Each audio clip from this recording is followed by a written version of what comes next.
Price action in FX land continues to make sense, while the markets getting most of the attention right now away from FX are perhaps more difficult to reconcile. On Thursday, the price of rocketing Bitcoin came to a halt, perhaps finally taking notice of the fact it maybe had run a little too far and fast after crushing through the 10K and 11K barriers on Wednesday. It's possible news of a 95 reading on the monthly RSI had some crypto longs reconsidering their bets, or at a very minimum taking a little off the table. But the same could not be said for the champion ultra-marathoner that is U.S. equities, with this market keeping with its steady but never-ending pace, jumping up to yet another record high, already easily eclipsing the great distances covered by Forrest Gump.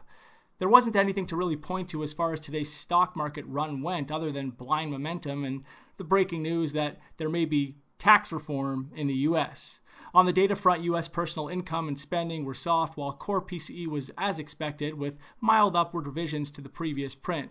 But there was nothing in the data to influence volatility, and most of the movement was chalked up to month-end flow.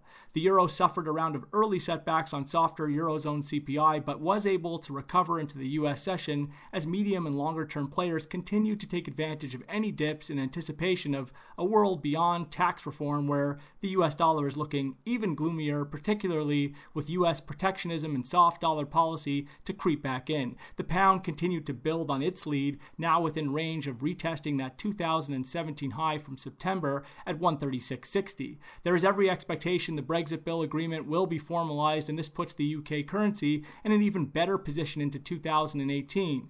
There will be more bumps along the way, but the road will be less and less bumpy, and this, in conjunction with a bearish outlook for the buck, should keep the cable rate pushing up well through 140 and the pound in position to outperform across the board.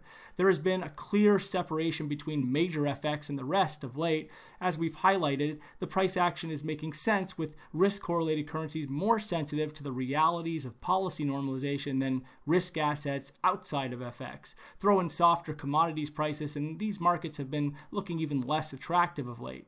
The yen has been stronger of late, along with the euro and pound, but did suffer on Thursday from the combination of month-end flow and the run-up in stocks. But overall, we continue to see the greater risk for more yen gains ahead, with dollar-yen seen well capped. Ongoing U.S. dollar bearishness and what should be an eventual liquidation in equities is expected to open another big drop in dollar-yen, as this market also adheres to a range trade in 2017, with those range lows all the way down in the 107s. Looking ahead, Friday's calendar features Eurozone and UK manufacturing PMIs, Canada employment and GDP, and U.S. ISM manufacturing. U.S. tax reform updates, Brexit headlines, European politics, and geopolitical tension will also all be monitored. That's all for now.